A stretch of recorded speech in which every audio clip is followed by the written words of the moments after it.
like me. Better malt, like mommy like me. This advert is FDA approved.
Hey! Like mommy like me.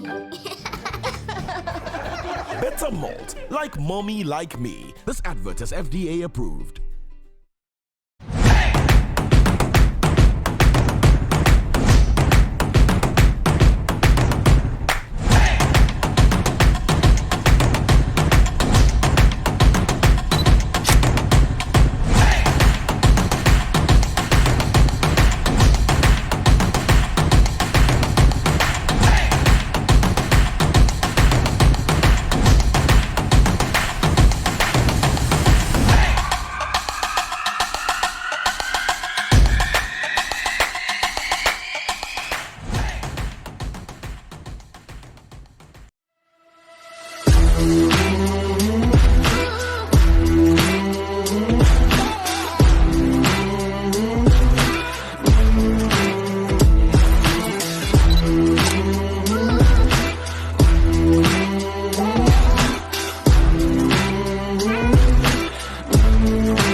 Hey! Like mommy, like me. Better malt, like mommy, like me. This advert is FDA approved.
With Section 2105 of the Companies Act 2019, Act 992. I now declare the meeting open and would like to introduce to you briefly the persons seated on this table with me. My name is Charles Mensah. I'm the chair. On my extreme right, hold on one second, Mr.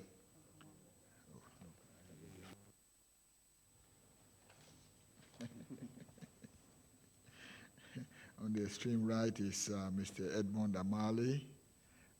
The MD Gallo is not here, so Philip Boafo is sitting in. And then we have Miss Thelma Owusu Benahini on the extreme left, representative of PricewaterhouseCoopers. And then we have Mrs. Mary Dodu, our company secretary and our director for the show today. Thank you. Also in our midst today is Mrs. Harriet Entry. Where is Harriet? Harriet Entry. Emmanuel, you're sitting in for Harriet. Okay. Who is representing the registrar of UMB, and who is also the appointed shareholder rights moderator for this AGM. I would like to express my gratitude to you all for taking time to attend this meeting online because of the current COVID-19 safety protocols. We have provided live streaming to enable you, our shareholders, to participate in the proceedings. Thank you. I think I'll hand over to Miss Mary to take us through the rest. Good morning, everyone. Here is how to participate in today's meeting. I would like to inform all shareholders who are participating in this meeting remotely that this live broadcast has a messaging platform to aid our question and answer session. We will endeavor to address as many questions submitted as possible within the allotted time. Where we are unable to do so, every effort will be made to provide responses after the AGM. Your questions will be forwarded to the podium by the appointed shareholder rights moderator for this meeting. To facilitate this process, kindly restrict your questions to the specific resolutions on the floor as and when tabled. I will also request that you type out your questions in a clear and concise manner. We will also have representatives from Accra Brewery PLC and UMB, our registrar, available online in the chat box to address some of your questions in real time. If your question is about any of the resolutions to be considered at today's meeting, please state the resolution number before asking your question. Please ensure also that you indicate your name with each submission. You can participate in the meeting through the chat box, which you will find on the right or bottom side of your broadcast screen. For those participating online, to second the motion or to send a comment or question, kindly follow these steps. 1, locate the chat box on the right or bottom of your screen. 2, type and submit your comments and questions. If you wish to second the motion, which has been tabled by the chairman, simply type and submit the word second. Motions and casting of votes. There are 5 motions on which you will have the opportunity to comment or ask questions and vote on. You will also have the opportunity to second each motion put to the meeting. There will then be an opportunity for questions on that particular motion before the vote is taken.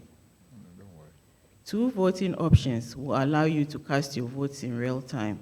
To participate in the voting exercise via the online platform, kindly locate the vote box at the bottom of your broadcast screen and follow these steps. 1, enter the same unique token used to join the meeting. 2, click cast your vote. 3, you will see a list of resolutions to be voted for. Follow the voting by clicking the plus sign. Then you can select your vote option. To participate in the voting exercise using the USSD code, kindly follow these steps. 1, dial *899*3# on your phone. 2, enter the same unique token used to join the meeting. 3, cast your vote and click send. Please note that you will not be able to vote on a resolution once voting for that particular resolution is closed and the results are announced. Thank you. Thank you, Ms. Mary. I would now call on Ms. Mary again to read the notice convening the meeting. Thank you, Mr. Chairman. Notice is hereby given of the 47th Annual General Meeting of the shareholders of Accra Brewery PLC to be held virtually and streamed live on www.ablagm.com from the Fiesta Royal Hotel, North Jaulu, Accra, on Friday, November 4th, 2022 at 10 a.m. for the following purposes. 1, to receive the report of the directors, the financial statements as at December 31st, 2021, and the report of the independent auditors thereon. 2, to re-elect as a director, Dr. Charles Mensah. 3, to approve directors' fees. 4, to appoint KPMG as external auditor. 5, to authorize the directors to fix the remuneration of the auditors.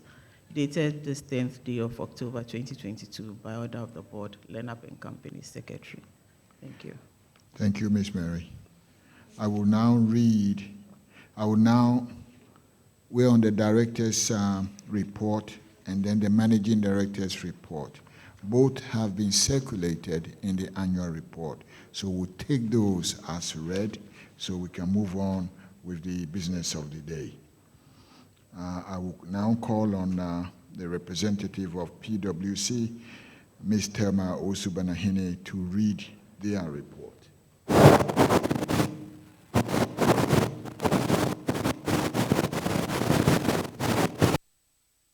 Thank you, Mr. Chairman.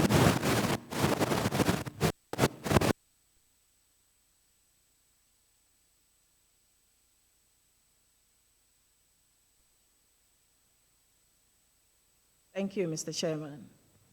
Our audit report is set out on pages 17 to 20 of your booklet. Report on the audit of the financial statements. In our opinion, the accompanying financial statements give a true and fair view of the financial position of Accra Brewery PLC as at 31st December 2021, and of its financial performance and its cash flows, for the year then ended in accordance with International Financial Reporting Standards and in the manner required by the Companies Act 2019, Act 992. We have audited the financial statements of Accra Brewery PLC for the year ended 31st December 2021.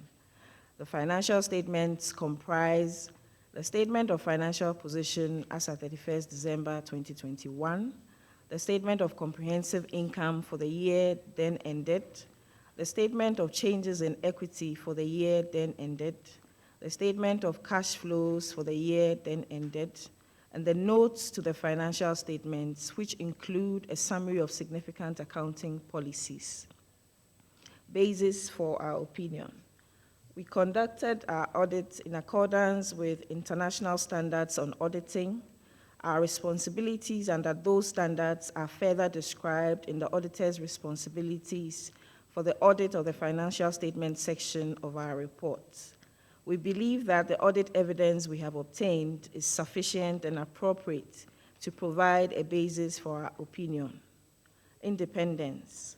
We're independent of the company in accordance with the International Code of Ethics for Professional Accountants, including International Independence Standards, the code, issued by the International Ethics Standards Board for Accountants, and the independence requirements of Section 143 of the Companies Act 2019, Act 992, that are relevant to our audit of the financial statements.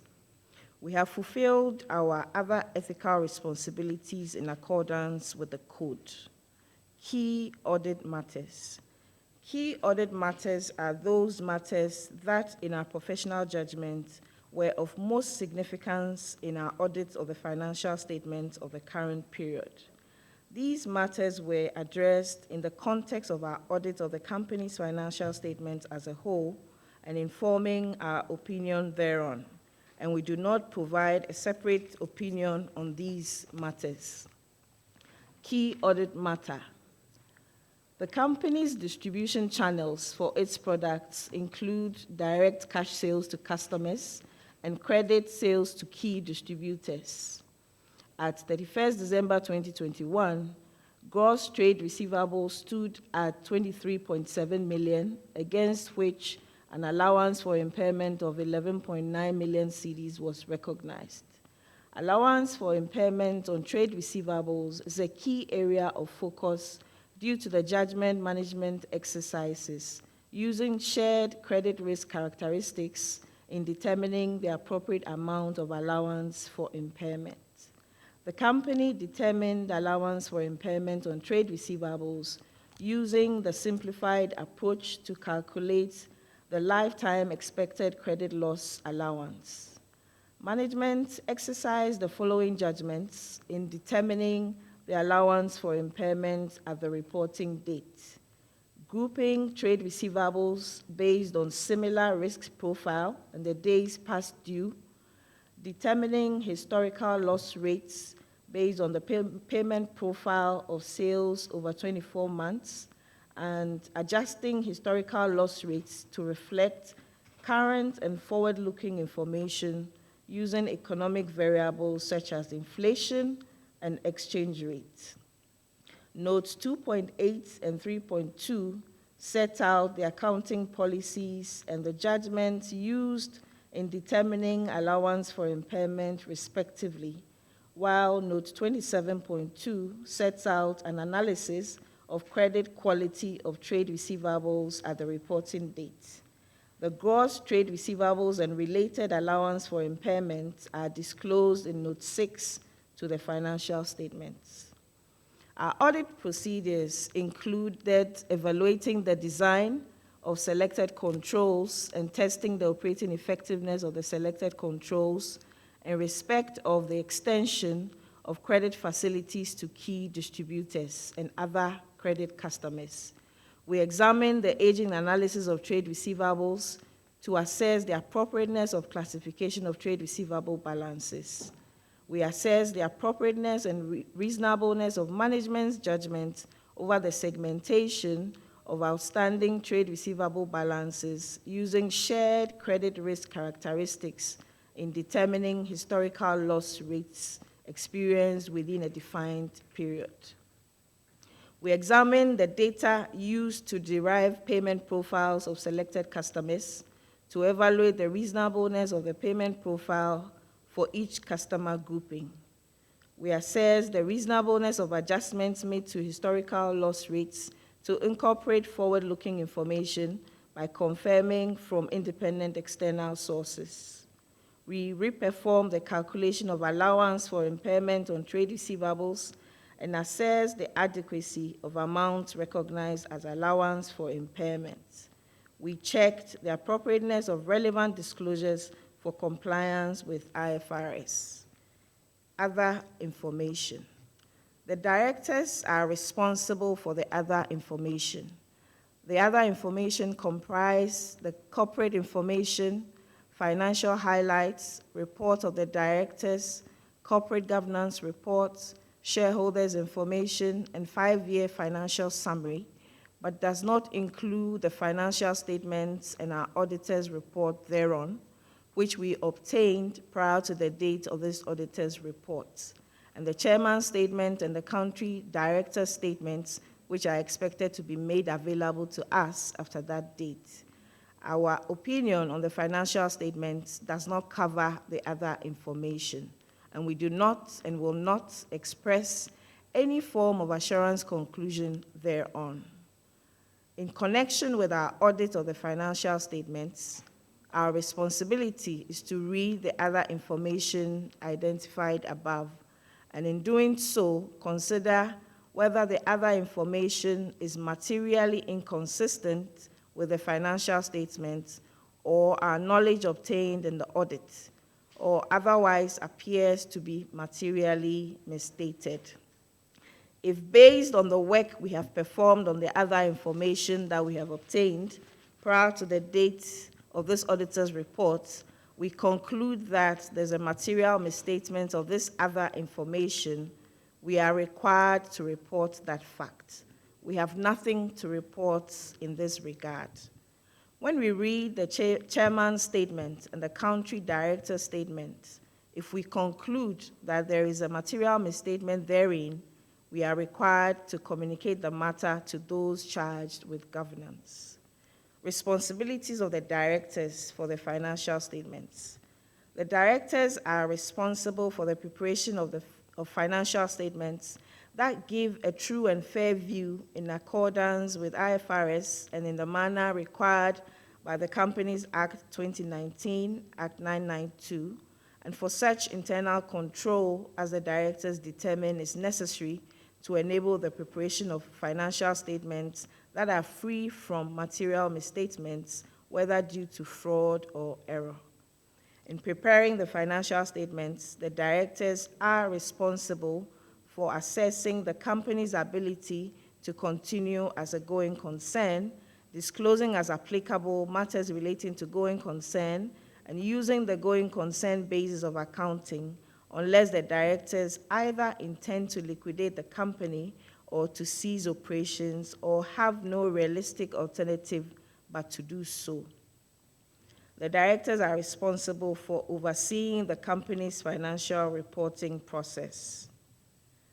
Auditors' responsibility for the audit of the financial statements. Our objectives are to obtain reasonable assurance about whether the financial statements are free from material misstatements, whether due to fraud or error, and to issue an auditor's report that includes our opinion. Reasonable assurance is a high level of assurance, but is not a guarantee that an audit conducted in accordance with ICES will always detect a material misstatement when it exists.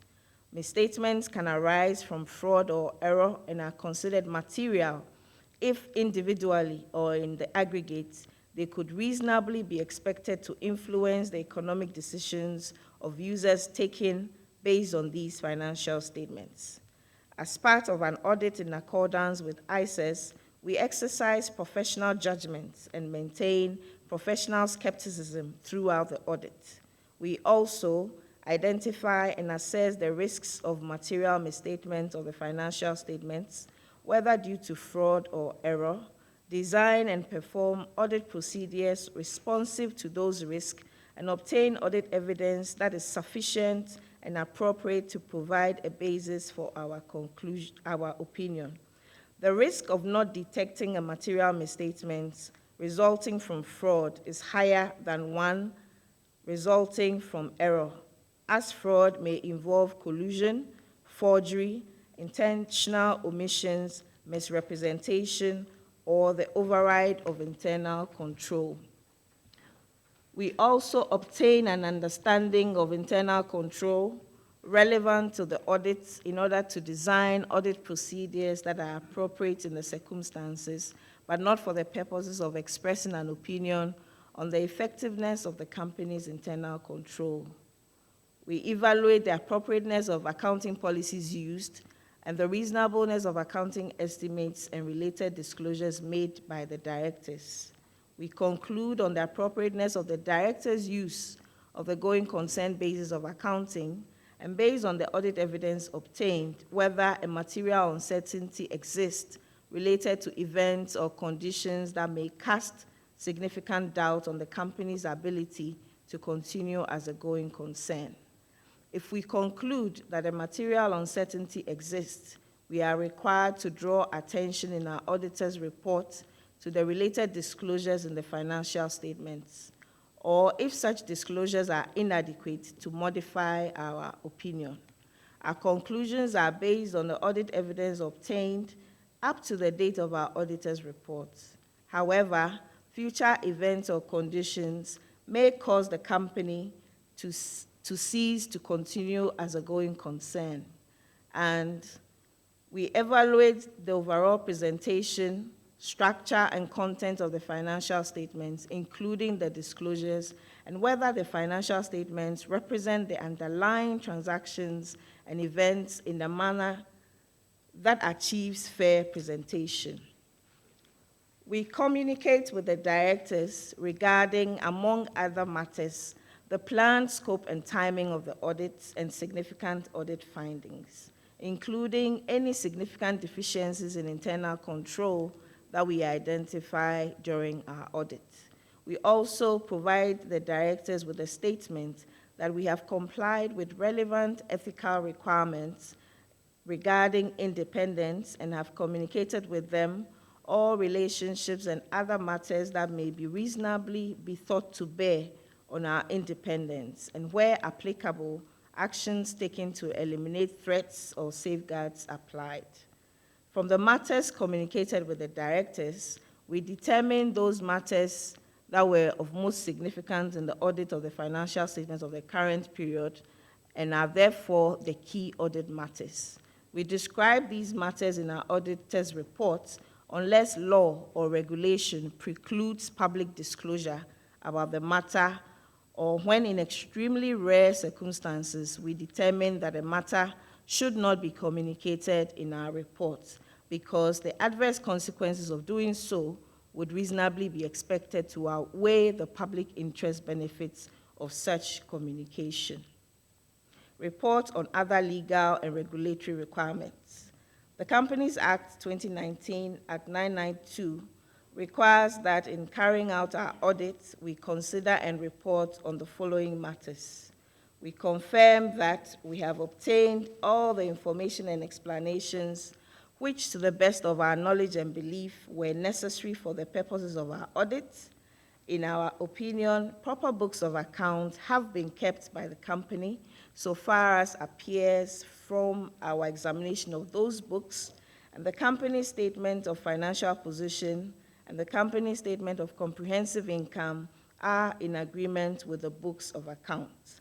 The engagement partner on the audits resulting in this independent auditor's report is Edward Gomado, and it's been signed PricewaterhouseCoopers in Accra on 14 September 2022. Thank you, Mr. Chairman. Thank you very much, Ms. Thelma. The document was very well read. Excellent job. We will now take questions and comments on the director's report or the financial reports as read and within the document. So if there are a few questions, we're here, or comments, we're here to answer.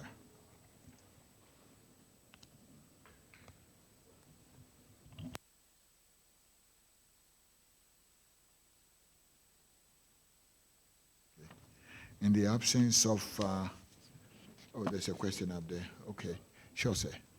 My name is Doku. Doku. Yeah.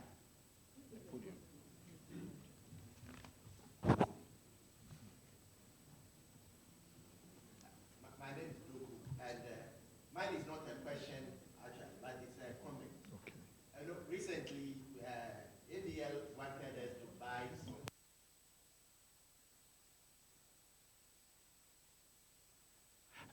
Recently, ABL wanted us to buy some additional shares. And I think the closing date is passed or something of that sort. Please, some of us were not able to do it at the time, and we will want some further clarification or procedures how we'll be able to get those additional shares we were asked to buy.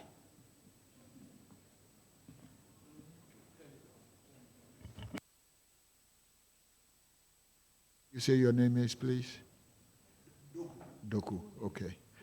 Your full name, what's your? My full name is Naidoku. Naidoku. Okay, Naidoku, okay. Thank you for your question.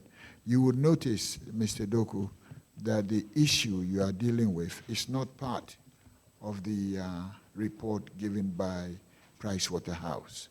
Okay, so it's not part of it.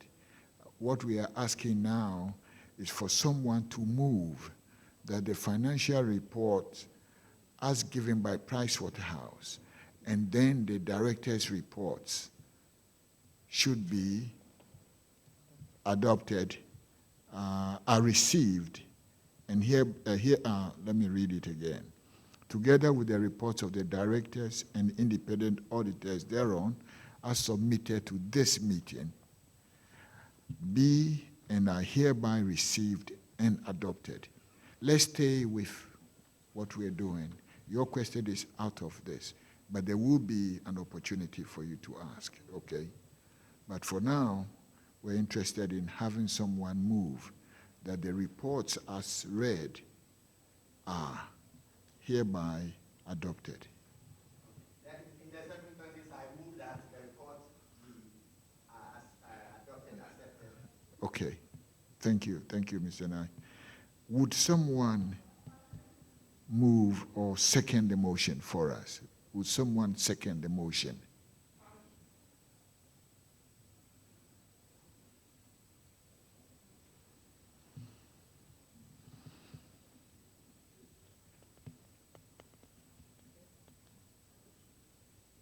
Mensah is my name. I second the motion.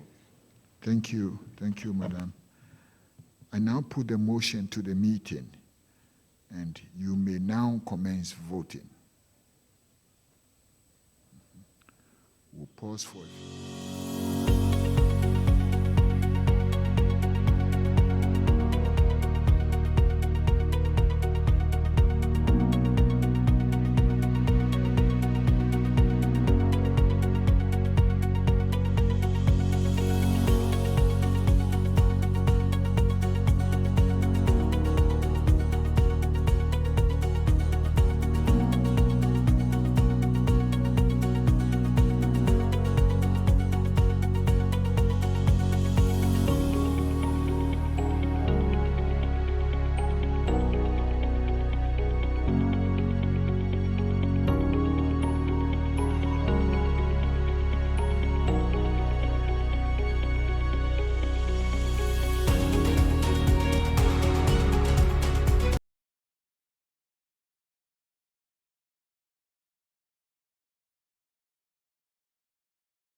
voting process has ended, and the results are as follows.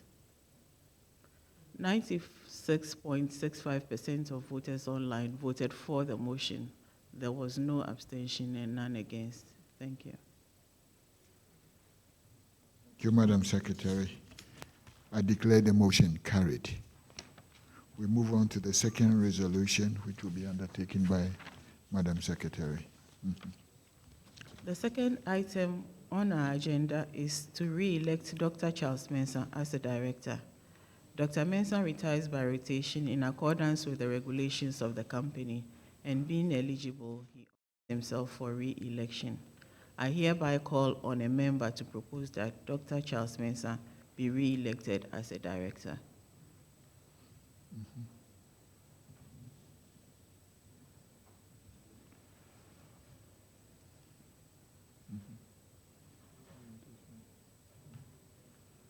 Can someone please move the motion for us?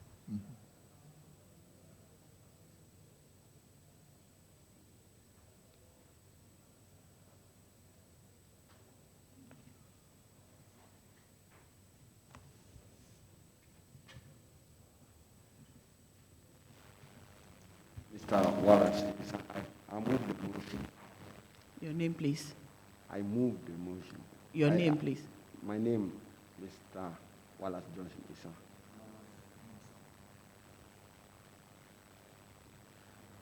Can someone please second the motion?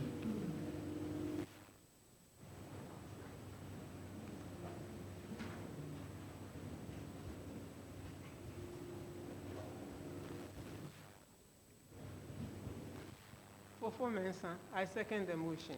Thank you, madam. Are there any questions before the motion is put to the meeting? In the absence of any question, I now put the motion to the meeting. You may commence voting.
results are as follows.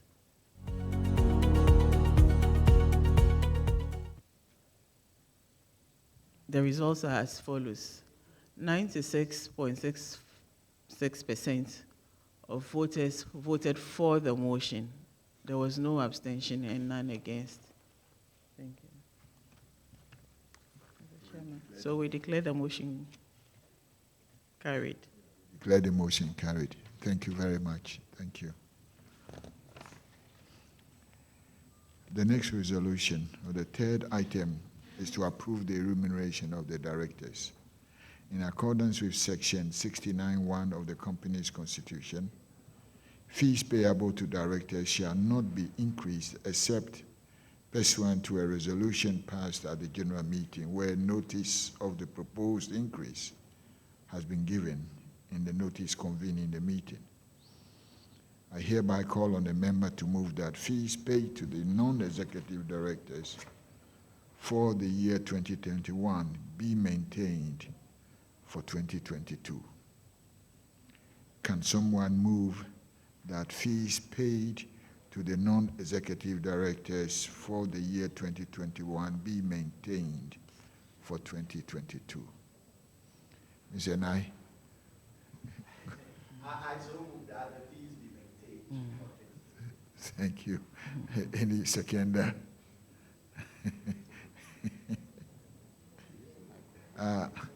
Madam Fo. Wait. Okay. I now put the motion to the meeting.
Voting on this resolution is now closed, and the results are as follows. 96% of voters online voted for the motion. No one voted against, and no one abstained. Thank you, Madam Secretary. I declare the motion carried.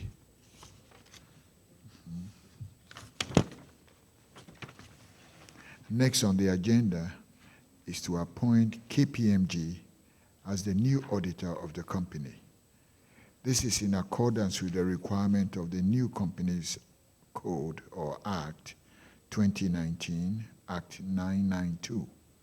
they replace PricewaterhouseCoopers, who resigned as auditor due to the expiration of their term in office. I hereby call on a member to move that KPMG be and is hereby appointed as the auditor for the company, as auditor for the company. Can someone move that KPMG be appointed as auditors of the company?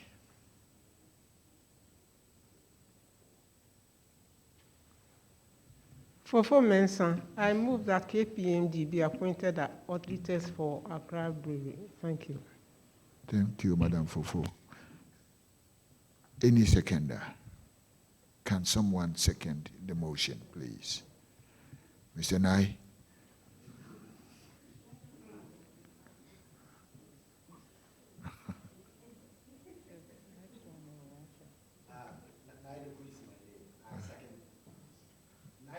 I second the motion. Thank you, thank you. Are there questions before the motion is put to the meeting? Any question before we start counting? In the absence of any question, can we now start the process of counting? Of voting?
Voting on this resolution is now closed, and the result is as follows.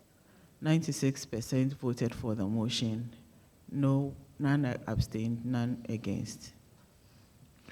Thank you, Madam Secretary. I declare the motion carried. So we move on to the last on the agenda, and that is to authorize the directors to fix the remuneration of the auditors KPMG. In accordance with Section 1395 of the Companies Act 2019, Act 992, the auditors KPMG will continue in office as auditors of the company. I hereby call on a member to move that the directors be and are hereby authorized to fix the remuneration of the auditors KPMG for the ensuing year. Someone to move that we fix, the directors fix the remuneration of KPMG for the ensuing year. Mr. Chairman, we have a motion, someone moving online. Daryl Daniel Ajete Bekwe has Okay, moved. thank you. That's a very prominent citizen of Ghana. I know him, so we thank him for moving. A seconder, any seconder? Any seconder, Auntie Fofo or Mr. Nai? Or the other gentleman? Don't forget to tell us your name.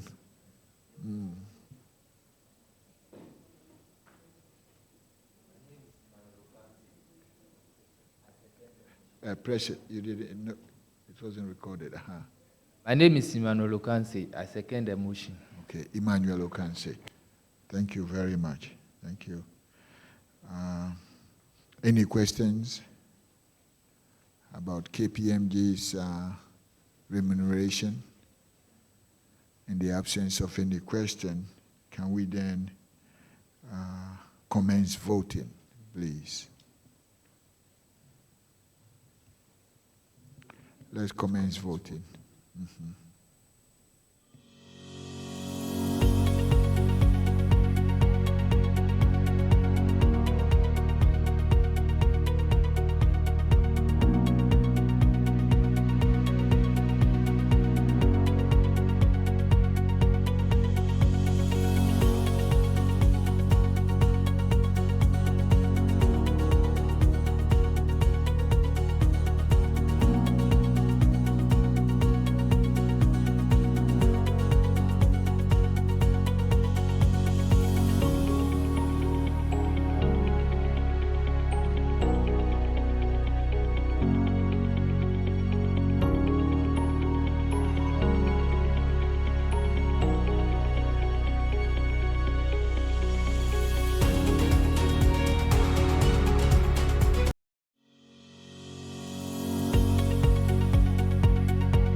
Voting on this resolution is closed, and the results are as follows. 96% voted for the motion. There was no abstention, none against. Thank you, Madam Secretary. Again, I declare the motion carried. Ladies and gentlemen, this concludes the business of the 47th Annual General Meeting. On behalf of the board, management, and staff, I thank you for participating in this virtual meeting. I entreat you to keep the COVID-19 safety protocols and stay safe. We hereby declare the meeting closed. Thank you very much. Thank you.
Like mommy, like me.